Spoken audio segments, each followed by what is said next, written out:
Perfect. Okay, so second meeting and going over exactly what was sent this morning in the email. The expectations for today is really to define and vote on some of the areas and topics that we discussed from the first session, right? Including one, the commitment that adding one person per quarter, basically discussing if anyone has any alternative ideas. That was one of the survey questions as well. I know we had some alternative ideas. Reviewing that, reviewing the frequency of the meeting, and again, touching on the fact that we asked that as well, and most people, the majority were answering monthly on Wednesdays at the evening. So again, just basically pinning that down so we can get a firm option for meeting time, and then we'll schedule those out here then and there forward. And then after that, it's really just, again, investigate at your leisure, but we'd love to start basically getting some commitments to the people who are in this group and start actually forming, and kind of chose that that coin term, the chartered members, right? So let's be the initial founding group and everything else like that. And then moving forward, as we start to introduce new people, whoever's a part of this original group will be the ones who vote on whether or not they're added in, right? So we're the baseline, we're the foundation. So that's really the expectation of the call, to answer anyone's questions and just affirm everything so we have some goals and action items moving forward. Any questions initially right now? I know we have a couple of people who are joining on or going to be joining on as well, who are first time ever getting exposed to the group. So for those people, just kind of soak it all in. If you have more questions, feel free. But yeah, that's really the expectations of the call. Any initial questions off the get-go? No? Good to go, good to go. Okay, so then first action item, I'm not gonna ask people to raise their hands or anything else like that, but commitment is something that is going to be one of the focal points of today's meeting, right? So off the end, out the side, I'll reach back out and send out a follow-up email. Please respond to me in that after the end. If you're like, yep, Chase, I'm ready to give this a go. I'm ready to help kind of drive this forward. So leading up to that, just keep that in the back of the mind and mentality. Second point of action is basically narrowing down the commitment for the first year. And so right now it's been proposed that we're going to commit to one new addition to the group on a quarterly basis. And when it says addition, it's not saying that we need a new member. It's just bring somebody new in one of these upcoming meetings on a monthly basis who's going to be at least voted upon, right? Or just at least investigate. We just need somebody to be present in the meeting. That way we have some frequency, right? So it's not like one new member per quarter. It's just bring one new person to a meeting per quarter kind of idea. Does anyone have any opposition to that? Does anyone have any comments or concerns, anything else like that? What was there a number you were shooting for as a target when the group would need to reach its maximum capacity? So great question. So in all honesty, and again, want to hear everyone else's thoughts, because again, we're starting off. I really don't see a end number to this. Now, what I do see are different incremental stages where, for instance, right now, everyone can vote on a new member coming in. Let's say future down the line, we have 25 lawyers within the group, right? And obviously they're all scattered. None of them are conflicting or anything else like that. But if we have 25 lawyers, if a new lawyer were to come in, there's no reason for someone who's in property and casualty or somebody who's in sports management or anything. The law division of our group would basically vote upon whether or not that person comes in. That's how we envisioned it moving forward. Because again, as long as we don't breach that underlying core factor of no competition, right? I say more the merrier. I'd rather have more connections and more people to lean on. But again, want to hear everyone else's thoughts. Any comments on that? I think that's a good place to start. We can always gauge how it goes at the beginning. If the group's growing too fast, where we feel like you're not building the right relationships, anything like that, then we can kind of slow it down. And if we think that it's going really well and we get a lot of quality people, maybe want to add more, but I think that's a good starting point. Yeah. Also, that was a great point as well. And this is just something on the side. As we start to let more and more people come in and bring them in here, I want to include as many people as possible, but I also want to keep that high standard. In my opinion, everyone in this group as of right now is, elites within their sectors and their industries. And so while I would love to add as many, estate planning attorneys in California and tech, whatever it is, I don't want to bring in somebody who's going to dilute our pool, right? So moving forward, let's definitely be stingent, but again, open to any and all positions kind of thing. That's a good point to bring up too. Yep. So if someone is voted in by a slim majority, let's just say by 1 or 2 votes, yep, is there going to be some sort of recount or some sort of reevaluation of the candidate? It's a great point. I think if it's on a close margin, I think what we should define, and this is again, if the group is willing for it as well, the people who are most correlated to that new addition, right? So again, let's say we have an estate planning attorney, and I keep using estate planning, but it's the easiest, right? Estate planning attorney that's coming in California. Sean, as of right now, is the most correlated to that position, right? So at the end of the day, if he's voting no, but then we have a bare minimum that's voting yes, and now let's figure out a way to define that so there's no confusion moving forward. But I would want to give Sean the benefit of the doubt in really kind of quarterbacking that decision. Any ideas on how? So like if we say, oh, it's a margin of 2 to 3 votes as of right now, we'll leave it to whoever's most correlated or whatever it is. Does anyone have any thoughts on that? I'll start to write down notes so we can define some rules and guidelines.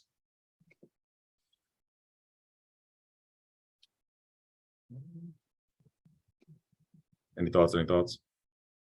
My initial would be, I say we keep it at, if right now, let's say the majority of the group, so obviously 50% plus is majority. If it doesn't breach 60, so if 60% of the group or more doesn't vote on it, then we'll leave it to the most correlated, and we'll kind of define that heading into the vote, like who would be the most correlated for that new additional person. Is anyone kind of opposed to that?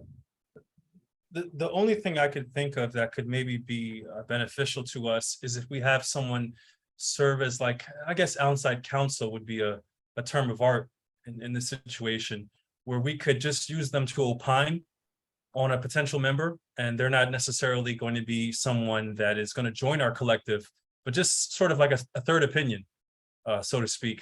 I don't know if we're open to that, but sometimes there might be an area where we don't have the expertise in a given area, and we might need outside counsel or an outside opinion on that area. So I don't know how the group feels about having someone present or someone provide their opinion.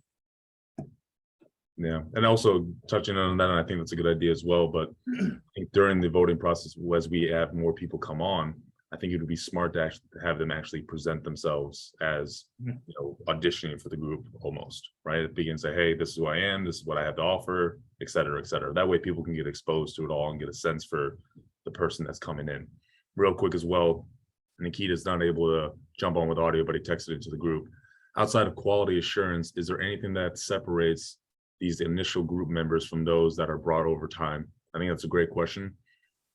Long term, I would like to see this initial group being almost viewed as, the founding members, the charter members, whatever it is. And where that comes to it, obviously we're going to have the priority where we have the say of who's coming in moving forward.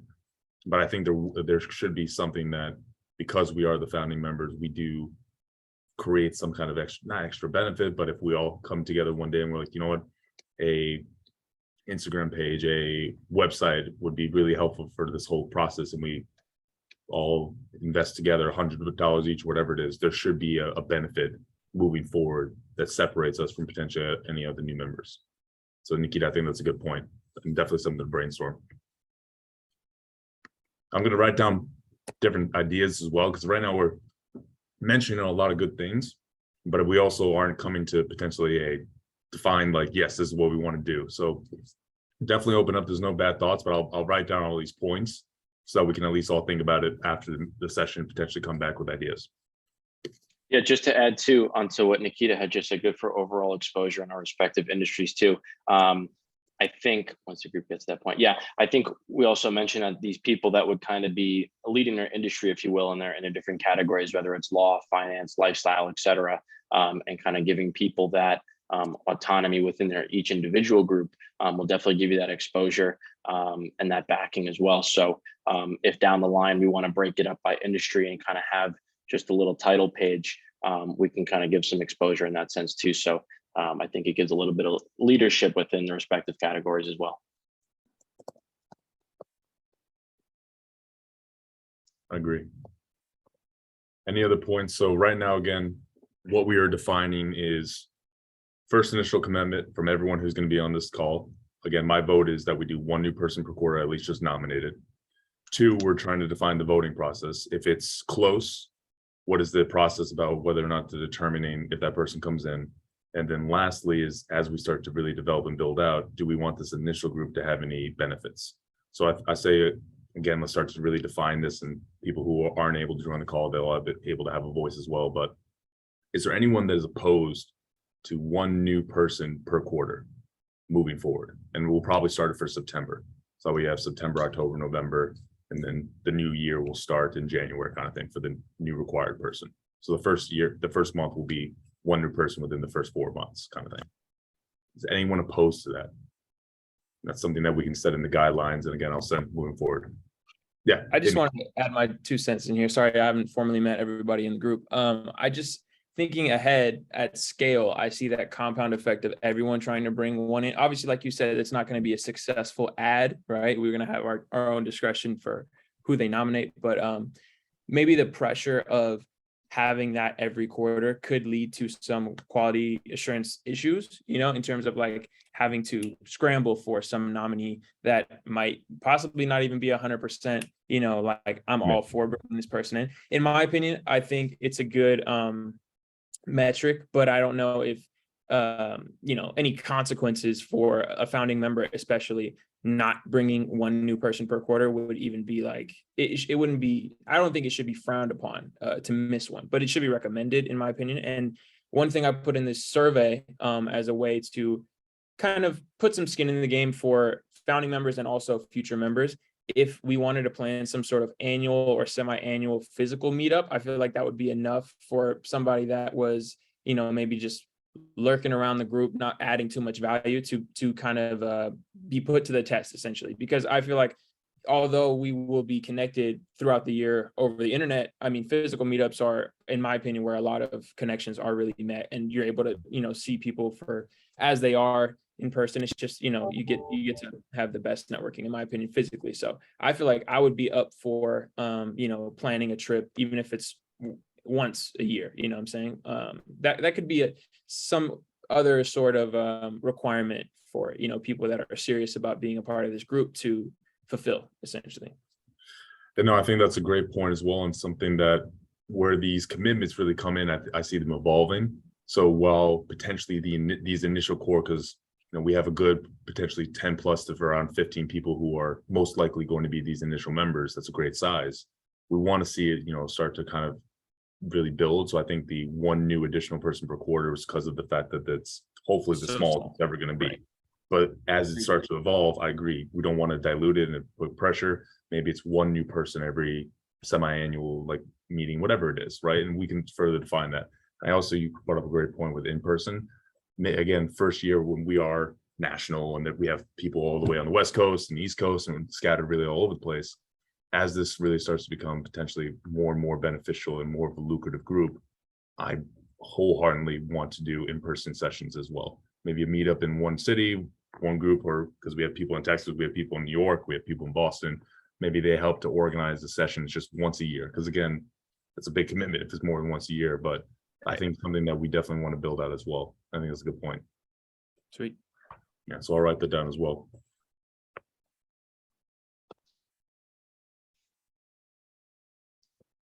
As of right now, and I appreciate you bringing up that point though, just so we can start to really have some, definitive action items as well, putting to a vote, the one new person per quarter. And I'll most likely send over a survey with all the things that we're putting down as of right now with a voting yes or no. That way it's easier for everyone to, actually, let's just stick with that. I'll send over a survey and that will be the official way that people vote right now. Let's at least just define certain areas. So again, reiterating, kind of giving a quick overview on what do we have. Initial commitments, as of right now, one new person per quarter. That's something that will be voted upon. 2, once a year in-person meetup, something to be voted upon. The voting process, if the vote is closed, how do we determine whether or not that person is added? Do we have outside counsel? And then benefits for the initial founding members kind of thing. Those are the ideas that we're at least burning up right now and stuff that we want to be voted upon. Is there anything else that people think would be a good addition or a good rule or guideline for this group moving forward that we want to, again, vote upon? Chase. Oh, go ahead. Go ahead. No, go ahead, Julian, please. I was just going to add on to that last point that was made about how quickly we want to grow. Yep. When we are voting to bring on one person per quarter, maybe we put a timeline on that. So that's the goal for maybe the first year or the first 2 years. And then after that, perhaps we can change the strategy and target a specific number of people, not necessarily each member bringing someone per quarter, because that kind of gives us some more control once we get to a a bigger size. Just a thought there. I think that's a great thought. One change would be, instead of making it a time frame, let's make it a number. So once the group reaches 50 members, then we make that adjustment. But I think that's a great point. How does everyone feel? Is 50 kind of being, is 50 too much? Should we lower that, or should it be 40, 30? What do we feel for changing and altering the one person per quarter? I think 50. No, 50 seems a little aggressive. What How's are we it- at right now currently? So terms of- currently we're at 15. Okay. So I think, how about we do 40? It's a little bit more than double, right? Because 30 seems, if everyone brought one person, we basically get there. So let's make it 40. It's not as aggressive as 50, and I think 40 would be a good time. And Julian, I think that's a great point. Basically redefining the commitment for adding new people. I'll add that as well. One thing I just want to quickly touch on, and Chase, if you disagree with me, please hop in. The general thought behind, adding these new members is we want to grow, and it's mutually beneficial for us to be bringing in new members and expand this. But it's a guideline, and we're obviously going for quality over quantity here. If someone brings in 3-star players within the year and they don't make that fourth, are there going to be consequences? I think that would be silly. So we're just going for a general theme here. And I think we would constantly see if, one person, for example, isn't bringing new relationships to the table, and they're, we feel like they're in more of a take than a give situation, then that's a separate situation. But mainly what we're really just going for with that is for it to be a collective effort and everyone to be putting in their attention to bringing in new members and utilizing those networks. So while we are striving for that 1 a quarter, it's more so roughly a guideline, and in a big picture, just trying to add that. Also, Scott, I know he had originally asked, do we plan on hitting a cap at some point, and what does that look like, and what's our end goal in the growth there? I think, at a certain point, we've mapped out spots we want to fill, right? Within law, we have lawyers X, Y, and Z. We have all of our categories. We're constantly adding new roles that we want to fill, and we're getting creative with these thoughts. I just had seen someone that was looking for a yoga instructor, a mobile detailer, a personal chef, super creative roles that don't originally come to mind. And I think as this progresses, we're all going to be kind of coming up with different roles that we see fit. So I think that end goal kind of looks like, once we have all these boxes checked off, who knows if we'll ever get there. But I think it's hard to say at what number we're going to be done. And I think it's more so as we kind of keep building and filling in these roles, I think we're going to be surprised with how quickly it'll grow, and how many different types of roles we'll be filling.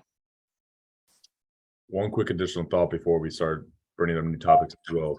Something that hit my mind, as again, Nikita, building off your point, are there benefits to being a part of the founding members, these founding members? I think a big one as of right now, outside of potentially money-wise, benefits-wise, or anything else like that, the initial group should be the ones that retain the voting rights for creating these guidelines. If all of a sudden we try to do this forum with 50 people, it's going to be impossible to try to get every single person's voice heard. And so if we keep it to this, potentially this original 15, right, as the ones that hold the right to have the voting rights on the guidelines for changing the group, and we can always add, and this group can vote on people if there's a really highly successful or contributing member moving forward, we can have them come in and have these voting rights. But I think that's a good potential benefit that we can add just to these founding members right now. How does everyone feel about that? Does anyone oppose that? Does anyone like that idea? Yeah, okay, I like that as well. So that would be the initial main benefit, of being a founding member. New points, Dwight, yeah. Yeah, I have a question. So for those of us who are in companies where there are multiple owners and you're one of the owners, for example, my sports agency has 2 other owners. Mhm. I'm one of the owners of it. How will my partners be considered if I want them to attend some of our meetings? Will they be considered an extension of me? Or will they be considered just completely new prospective members? How do you view other owners of a business? In my opinion, and I think it should be an extension of you, right? Mhm. You guys are representing your company and your division and everything else like that. They're more than welcome to come join, unless anyone else has a different opinion. But I think kind of keeping it to the group of they're coming as part of you. Okay, perfect. So not separate individuals, because they have their own skill sets that may be beneficial, that are different than my skill set. So Exactly, and that's Yeah. why we want them a part of the group and everything else like that. Well, moving forward as well, if let's say I brought in anyone into my team and I had a property and casualty insurance guy, well, that conflicts with Max, of course. So we'll still have to create the guidelines and vote whether or not to let them in.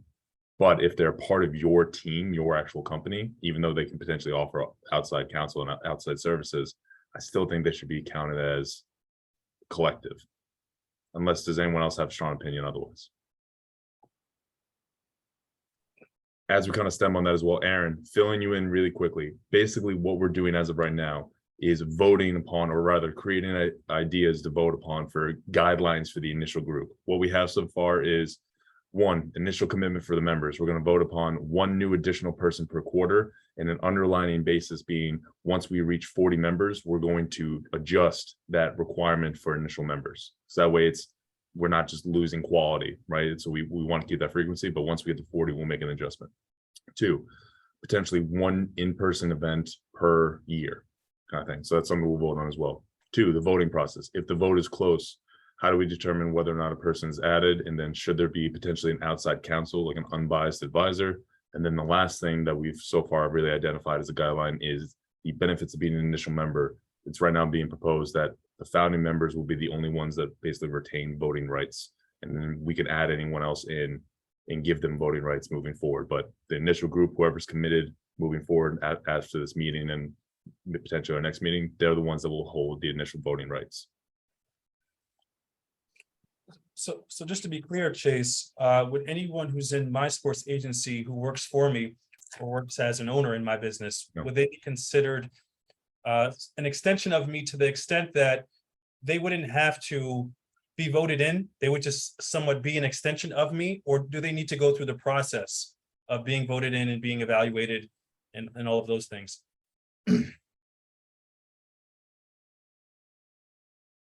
I think they should be voted upon. Okay, got it. Just purely looking at it moving forward, when it comes from an idea of, again, this being potentially the scale and size of what we're talking about.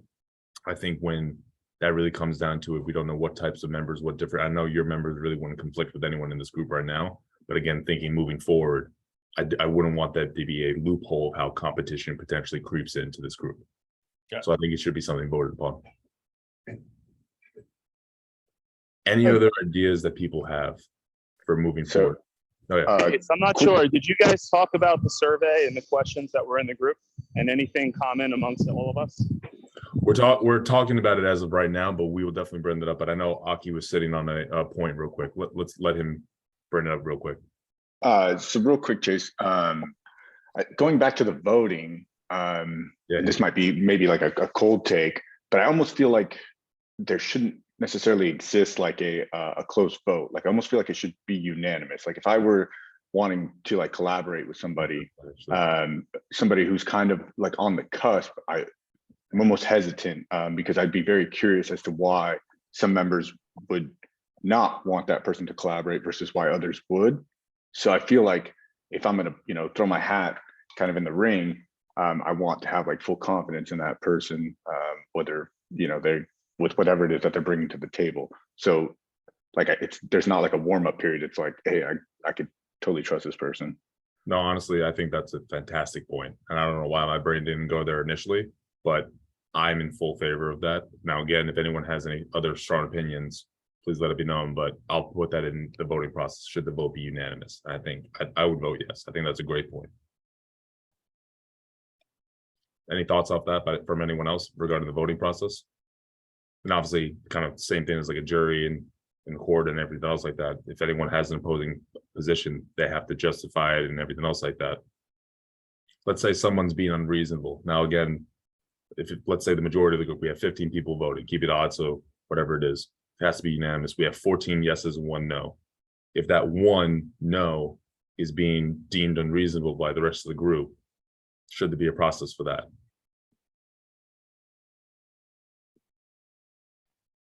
I think if it comes down to that, then Again, just thinking hypothetical, right? But I would almost want to like kind of going back to what you were saying, like understand the reasoning why. Because I feel like if somebody's being like unreasonable, it tends to stick out quite a bit. But I would be much more curious as to like why somebody would be rejecting somebody. so change gears real quick. and it might go something along with this, again, moving forward, and this is kind of we're formulating group, we're creating the guidelines that are going to be the foundation for everything moving forward. Removing a member, right? Hopefully we never have to do it. But if there is a person who is potentially toxic or not contributing or something that evokes actually being removed from the group, what should the process be there? I also think as well as we start to, again, moving forward, we bring out different points for voting and everything else like that. Unanimous. We should have people like, make it very official where it's, can anyone second this? Like if I want to propose a new amendment to the group or whatever it is, someone has to second it and then we can vote on it as a group and everything else like that. So again, keeping it very formal and guided and everything else. But I think again, with members removal, if the majority, so if we have 15 people voting, if 14 people vote yes to remove that person, or if we're voting for someone who doesn't have voting rights out, that has to be unanimous. But again, keeping the unanimous rule. Yeah, I think in that instance, it would be unanimous for all but the person being Exactly. investigated or whatever. Yeah. Exactly. But I do agree with the unanimous vote. I think that's a really good point. Another maybe quick point, kind of Yeah, keep piggybacking going. off the removal of a member. So like kind of the business space that I occupy is very competitive. And I would imagine there are probably prospective members who would potentially join who would have a larger reach or a larger inventory or a more efficient way of like maximizing kind of value. Would there ever be a point where that person would essentially be promoted over like a founding member or something like that? Does that even make sense? No, 1000% makes sense. It's basically saying, so I'm right now potentially coming in as the financial advisor.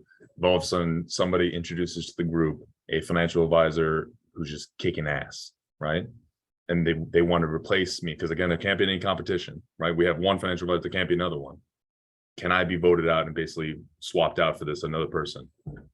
I think one, it is a little cutthroat, but I do love this idea that we are the potentially best in our industry, right? So I think it would one keep us at the top of our game, right? And again, potentially unanimously voted upon idea, right? I wouldn't want to replace anyone. Again, Max and I originally brought you all here because we think you're the top of your fields, but I think that is something that, being realistic, we want people who are elites within this group. If it is voted upon unanimously that we replace one person with another, I think that's just something we have to be, mature about and everything else like that. Does anyone have any opposition to that? I mean, it's a great point bringing up. Is there an alternative to kicking people out? I understand certain people may go through rough patches in their careers. Maybe they're just in a slump and, there might be a hot financial planner that we meet or advisor that we meet. I don't think necessarily kicking someone out. I mean, there could be some factors in there that we may not be aware of. But that's also why hopefully the unanimous nature of the vote would, basically take some of that out. If all of a sudden, I have potentially really close relationships with one or two of the members, if all of a sudden like people are trying to kick me out and I talk with them and explain the situation, it is something I'm going through, well, then they're my voice within the group that's going to prevent the vote. But if it's unanimous that all 14 remove them and say, nope, we need this new guy to really rejuvenate the group, I think at the end of the day, that's the way it is, That's true. Yeah, that's why I really like the idea that you brought up unanimous vote. Leaves literally zero doubt. People can give their opinions, everything else like that. But I think it also then creates this, you have to be at the top of your game. We're all coming here for a purpose. We're all going to be the elites of our groups. I think that comes with some responsibility. I know it's a little tough, but I think that's a great point. I guess I'm ultimately thinking of a situation where we can have more than one in a profession coexist without any issues. I know you want to have sort of the best of the best, but maybe we could benefit from having multiple lawyers in one field and multiple advisors in one field. I mean, I'm just trying to think of that situation where we can coexist peacefully. Well, I know like with advisors, so my specialty is holistic financial planning, right? I know that there are some advisors, and I use them as well, who are focused in fixed income, who have a focus in real estate, who have a focus in crypto, right? And so if someone came and was introduced to the group that way, oh my gosh, I'd probably vote them in as well, right? Because again, founding member, we can vote in whether or not to put it. But again, if there's 2 estate planning attorneys in Michigan, I don't think, that only creates competition of which person do I go to within the group. But if everyone has like their own distinct, this is my segment, this is my sector, I think that there can't really be any overlap outside of that.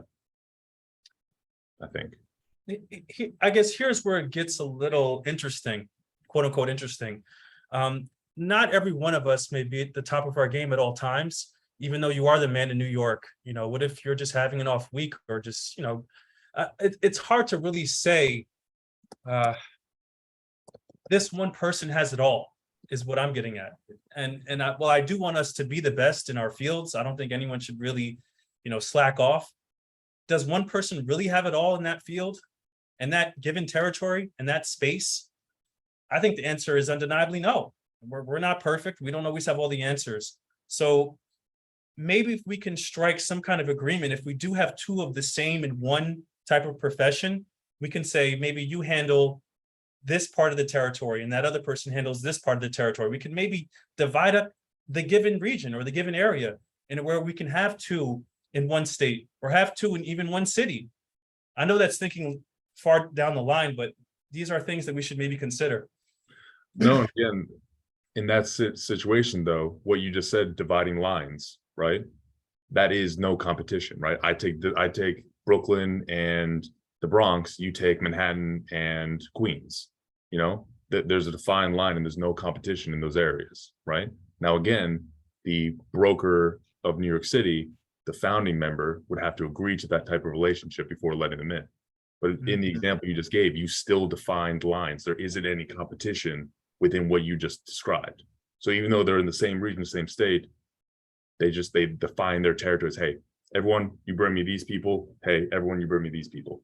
What I'm saying is we can't have 2 real estate brokers both selling in Manhattan. I don't think that would work. I guess the lawyer in me sees the good and the bad in that, and I'm trying to grapple with that. While there is definitely a benefit, I see it. Do you see the drawbacks in having someone responsible for one area? I see what you're saying. I guess what I would say to that is, if I was going to be the expert in one field and you're covering kind of a wide sector of business, or maybe you're just having a bad week that week, and you get reached out to, or you get a referral from someone in the group, what I would say to that is, being someone who would call yourself an expert in that field is also likely someone who's well connected in that field. And at least personally, if someone reached out to me and I'd be honest, this is not what I do best, but I know someone that does. And maybe even if they're outside of the group, you're still using the group to get to a resource or meet someone. Or maybe it's just not your best week, and I can just pass one off for that and say, hey, I know other people that do this. Maybe we can work together in the future, something like that. Okay. Yeah. I think it's all good points though. And again, these are some of the things that in these initial meetings, again, moving forward, potentially like 6 months from now, these meetings will be, potentially we start sharing wins of the day, or people present an idea that they just have, like maybe there's a new coin or crypto or NFT or whatever it is that we want to present on. And potentially that's how the meetings really look. But for these first initial ones, I think it's really important that we set this foundation. So as we do start to really grow in size, we have things to fall back on. We have these pillars to fall back on. So these are the things we have to talk about. So literally any idea from potentially any other group, or if you were on the football team and there's like a core fundamental, rule that everyone follows, like whatever it is, like definitely just shoot it out. We want to kind of get as much of this really detailed as possible. Any other ideas that people have in terms of moving forward, a good thing that we should define now? I guess I'll add one other thing. If we do double up in certain professions, I think we can sort of have a system where we alternate. Okay, last week you were able to chime in on this topic. Next week, the next guy can chime in, so that we don't feel like we're dismissing anyone or not including anyone if we happen to double up in a certain area or profession. That way we can prevent anyone from feeling like they have to know everything about a given profession in a given territory. It takes that burden off their shoulders if they feel like they have to be the man in that area at all times. I mean, God forbid they have an off day. We don't want the collective to feel like, oh, that's your specialty, that's your area, you're supposed to know all about it. They have a second guy kind of in there. It takes the pressure off, it takes the burden off, and it could allow them to maybe think more analytically about their career and about their profession and about, everything else that they encounter in their business. So I think that having more than one can be a benefit, and I also see the drawback, but I think we should accommodate it if we were to come across that. I think we're also missing like a good factor as well. The fact that we are potentially talking about the vote being unanimous. If I feel that there is overlap in a person that we are bringing on, if it's overlap that I think would benefit the group, well, then my vote would be yes. And then that's a pretty telling thing that everyone should include. But again, that's one of the benefits of being, and this again, going back to the benefits of being an initial member. If I feel that the overlap is too much and I don't want that person involved because it's going to create too much conflict, again, that's my call because we're setting the vote. So I think as you're talking about the hypotheticals and all these other things, if I am feeling the pressure of being the New York City guy or whatever it is, well, then we bring on somebody and I vote yes to include them. Yeah. But Chase, I think it's also important that we provide a roadmap to anybody that inquires about something that may not be in their field, so we can keep it internally. And anybody part of this group should be a liaison to each other, however it can be done. But I agree with the other person on the phone, the red shirt. Yeah. So in terms of when you're saying inquiry, can you just elaborate on that in terms of defining that process? Someone needs a property in Miami and we have a New York City realtor. Let's still try to do everything we can to keep it within the group.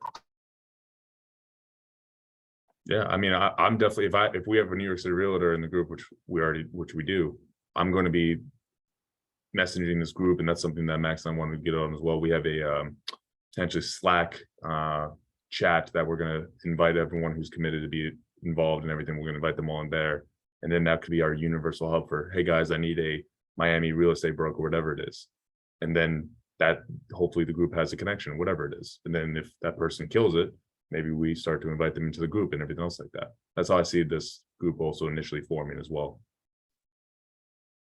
Yeah, I think until we get to that point, for example, where until we have maybe a Miami realtor, then we can say, hey, first go to Nikita and say, okay, this is more your field. Where do you direct that person here? But until we have that point, I think we should go about it that way. I think combining the points that both Dwight and Matt made, I think that connection is, like I noticed a connection there that I think is important. I think Matt was saying something along the lines of kind of the person being an expert in their field. Being an expert in your field, I think also means you know your limitations and you know who's better than you at doing different things. Like I occupy the space of spirits retail, right? Full disclosure, I hate wine, but I know a lot of people who know a lot of shit about wine. So it's like I would be able to direct you to somebody who could take care of you wine-wise, right? And I think that I would welcome somebody to come in as like a wine expert, or even if somebody, like there'll be a lot of overlap in Scotch as an example, right? I know a lot of people who know a lot of shit about Scotch. I know enough, but I definitely know that there's somebody out there who knows a shit ton more about Scotch. So I think being able to be accountable and know exactly kind of what niche you kind of fulfill is important. And I think going back to the first meeting, I think trust is just going to be a massive thing. You know, not only trusting the other members in the group, but yourself enough to know that, hey, I'm really fucking good at this, but I'm really dog shit at that. And this person knows what they're doing. So, and I think that also kind of piggybacks into kind of recruiting new members. You know, if we keep referring somebody to a wine person, it's like, well, it just makes total sense for this person to maybe join the group. Yeah. All right, let's keep going. So right now we have initial MIDI, initial members commitment, the voting process, benefits of being an initial member, members removal, and then the next thing as well. And we've already voted upon this technically in the survey, and the majority voted that on a monthly basis is, as of right now, the frequency of the meeting should be. And I agree with that, especially where I think that's something we maybe readdress in January. But as we start to really hammer out this foundation and the guidelines and the rules, I think a monthly basis is smart, right?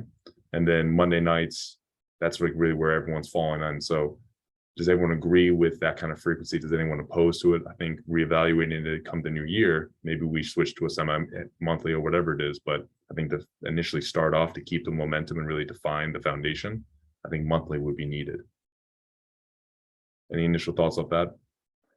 Thing, Chase, I was talking to Max about this after the initial meeting, and I'm not sure if anybody else would see a benefit in this, but like having maybe like smaller breakouts of, Yeah, you for know, sure. like I would love to like get together with you, just figure out like who Yeah. Chase is, what Chase does, and I feel like we can do that in like a forum setting, but I also feel like just hopping on a Zoom, just you and I or whatever, kind of allows me to see not only like what you do, but how you kind of do it and like how you interact with people and different things like that. Well, that's actually something that's a great point as well. So something we mentioned was as we potentially add new people on, right? They would present themselves to the voting members or whatever it is, right? And so something just kind of addressing the elephant in the room, none of us have really done that, right? I'm slowly meeting everyone and we're all getting connected that way, but we want to make sure that if we have this group of 15 founding members, right? The founding members should all know each other, know what we're doing, and have the confidence in this again foundation. So I think creating breakout rooms outside of these big group meetings, I think is a spot on idea, right? And something where potentially we could set up where if we set a goal like every Thursday night or something like that, right? Over the next 2 months, whatever it is, we try to break out and the goal is by the time that we get to the end of September, you should have hopefully have either had a one-on-one group of 2 or 3 kind of meeting with everyone within the group. I think a breakout session is a great idea. They really get to know every single person. Yeah, I would, you know, in the near future as well, whether it's Slack or Notion, I'm still figuring out the best tool for us to be able to put this application that everything will kind of be hosted in, chat, break it down by industry, calendar. We're going to put those one pagers with a headshot so everyone kind of has a little biography on each other. But whether we schedule those breakouts on a specific day, it's a pretty small-ish group right now. I think we can also even have everyone just coordinate with each other and share information. If you want to just schedule a 15-20-minute Zoom or phone call with one another over the next month or so, and everyone can, you know, does what works best for their schedule and make sure that everyone gets that FaceTime with one another to develop these relationships with the other founding members. That's a great point. So something we can do as well, and this is something that I can take on in terms of when we start to talk about coordinating and tracking, right? Eventually, when we get to the stage where, again, trying to keep people to the 1 new person per quarter, that's something I'll mark down, right? If all of a sudden Julian brings in up 1 person in September, I'll mark that down and track that and give a friendly reminder, hey guys, we're getting into the last month. This person still hasn't brought in somebody new or anything else like that. So if we have a goal for every single person to meet everyone within this founding group by the end of September and keep it to the maximum that meeting could be is 3 people in total, right? Then you have to try to meet with every single person in this founding group by the end of September. Keep me posted on those meetings and I'll make sure that everyone connects with everyone, kind of thing. Does that make sense? Sean, yep. What's the idea for these monthly meetings? Because I agree with, I think Aki said it, it's kind of tough to network in big groups. So I do understand like the group of 4 or 5 maybe would be a lot better for networking purposes.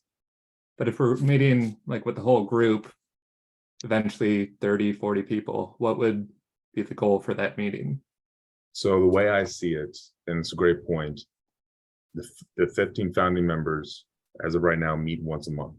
Then moving forward as potentially, let's say in 6 months, we have 60 members. It's instead of it just being this kind of setting where we talk about the group and everything else like that, it's an event. It's like, hey guys, we're meeting today and we're going to have, you know, Matt present on crypto. And then anyone who wants to come, you can come and participate, kind of thing. But it will be a breakout session. So maybe we only have 15 people participate, but it's all there, people who have an interest or potentially correlation with crypto. So you know you're networking with a purpose for that meeting. Maybe we have one that's specifically for alcohol and beverages and wine. Maybe one time we have a financial literacy session, whatever it is. So we have these events that are targeted so that when you do connect, you know that you're networking around the same area, right? If I don't know, if I'm in and we're presenting on yoga and treatment, whatever it is. Maybe we have the personal trainer, the promoter, and the travel agent all get there because they're that like-minded kind of same industry. So they'll benefit more from networking from the people who join that session. But the financial advisor and broker might not need to join that session kind of thing. So I think the founding members meet and talk about and discuss things like this. But on a networking standpoint, we actually hold events and potentially each of us take a turn hosting one per quarter or whatever it is. So we would, like the founding members would meet once a month and then there'd be another meeting kind of once a month for an event. Is that the idea? The frequency that I would see is members till, again, January of 2023, once a month. And then potentially let's have the goal of hosting one of these networking sessions before the end of the year. So maybe October, November kind of timeframe. And then moving forward, starting 2023, the networking event, again, until we potentially get bigger and become more efficient with this, we'll host one networking event per quarter kind of thing. That's how I would potentially see it as of right now. Gotcha. I think it's a great point. Because especially as the group starts to get bigger and bigger, I mean, this wouldn't be advantageous. No one would be able to talk or anything else like that. Plus we could create like breakout sessions or whatever it is. Like you can create breakout rooms within this group, as like the Zoom call and stuff like that. So if we ever had like once a quarter, maybe we have one person present, and then if we had 60 people participating in that group, we spit out, 8 groups or whatever it is. We spit out groups of 5, whatever else it is. And that way people can get networking and be like rotate, whatever it is. Yeah, that makes sense. I think it's a good idea. I'm gonna write that down. What's the plan for kind of like organization of the group, I guess, as it does grow? Is it, I think maybe you mentioned last time, maybe having a website with a directory, specifically like say I was looking for a certain professional, or I travel a lot for work and personal. So say I was in Chicago and wanted to get a coffee or beer with someone in the group. Yeah, so what we think moving forward, it's a great point. We have someone, his name's Adam Samuel. He's not able to be on this call. He has started this company that's, again, we have a few other connections looking into it, but developing a website where you could have a categorical search of the members. So if you wanted to search for people in Chicago, that would be a filter. If you wanted to search for people who are a travel agent or anything dealing with travel, that would be a searchable factor as well. So then you could have that. And again, the website would look as a members list, an in-group chat function, an events page where it's any events, anything else like that. People can post different things. I think that would be the way to do it. Sounds great. Yeah, but definitely something we want to look into. But again, the reason we're not just jumping into that right now is Yeah, totally. It doesn't make sense now. I was just wondering. Oh, no, I think it's a great code, but it's also something just bringing it up. Again, let's say we continue this, it still grows and becomes what we all really hope it can be. Maybe by the time it's February or March next year, we're sitting down, we're having a conversation saying, hey guys, founding members, if we all contribute $100, we can develop this website kind of thing. Maybe that's eventually, and then that's our first financial commitment, whatever else it is. But again, as we start to develop it, yeah, I think that's a good 2023 goal. Understood. Yeah, that's also something I'm implementing into the application that I'm building to work for the group. I want to make it as easy for everyone in the group to contact one another, learn information about one another, what industry and what area you're in. And I encourage everyone to make the effort yourselves to kind of mingle with everyone in the group and learn about each other and set up conversations and keep in touch. And don't just kind of leave it up to these once a month meetings, and take the initiative yourselves to kind of network with each other and build these relationships.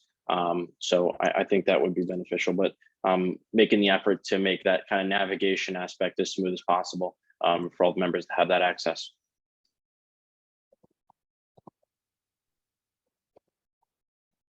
Just taking notes.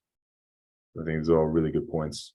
And again, just to reiterate as well, I'm going to be following up with one survey outlining all the ideas that we all brought up, right, with a yes, no comment kind of section. So we'll take all of that and then also a recording of the session as well.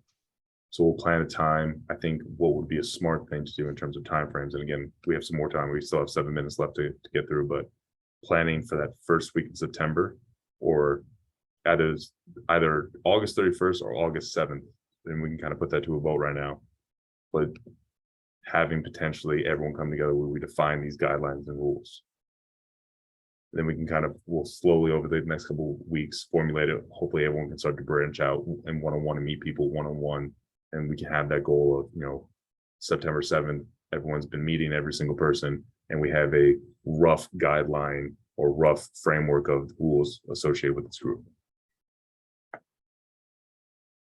Does everyone like that kind of time frame? September 7th is meeting every single person who is founding members one-on-one, and then we'll come with an official document outlining the guidelines and the rules of the group and its founding members. And like everyone will sign it, that kind of thing.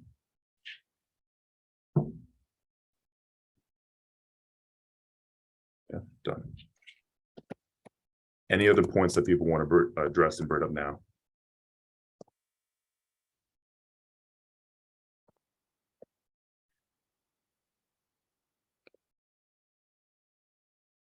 No. Any questions in general? Again, feel free to reach out to me separately. I'll reach out to everyone individually. I'll definitely, Aki, that was a great point. I'm definitely going to attack that because I want to meet with you one-on-one. I want to meet with everyone here one-on-one. No, I think we did a lot of really good work. I think the initial goal should be by September, we have a defined foundation for the group. Hey, here are the rules we're going to follow. Obviously, we can always add to them and adjust them as we go forward, but here's the initial founding members, the 15 who are going to be voting upon everything. Here are the guidelines that we have put in place as of right now. And then starting September, October, November, December, that will be really the first kind of quarter of it. Our goal will be, that will be the first one. Everyone has to bring at least one new person in for that initial meeting. We'll meet once a month moving forward for that, again, that initial year, again, just formulate this group. But September 7th being the next meeting, I'll send out a calendar invitation for everyone there. I'll follow up with a survey with all the points we brought up. And then just if anyone else has any comments, but otherwise I think we have a pretty good next step. Oh, and does anyone have any questions on the overview, the membership overview I sent over? I hope that was beneficial. If anyone didn't see their overview included, please just respond to that initial survey. I'll add it, I'll update it as people come in and everything else like that. But again, I think that would be a great thing to have just outlined of phone, email, title, LinkedIn, your territory, a quick bio and preferred referral and everything else like that. Now also that gives a sense of too, potentially how the website would look moving forward. Cool. Any other points? Or anyone have an event that they want to share or anything else like that? Or anyone have a referral request? Hey guys, I need this right off the gate or anything else like that? I just wanted to clarify. So the best way for us to kind of get an overview of what all industries we're covering is right now going to be the member overviews that you had sent out through it was an attachment, right? Yeah, exactly. Yeah, so it's a Word doc. So there aren't any really major overlaps besides potentially the wine and beverage and everything else in that area as of right now. But yes, that's probably going to be the best way for everyone to look at and evaluate the industries that we're touching on right now. Cool. Sounds good. Can't wait to formally meet everybody. I know I just pop in and out with my 2 cents, but that'll be, like you said, in the near future. So yeah, spot on. Yeah. And I know we definitely have a little bit of scatter here as well, but potentially that would be a goal for the founding members. Maybe we could plan an in-person event before year end. That'd be a good goal too. All right, done deal. Unless anyone has anything else to add here, we got 3 more minutes left. Anything else that people have, just initial thoughts, anything? No, I think we're good. All right, I'm going to stop the recording.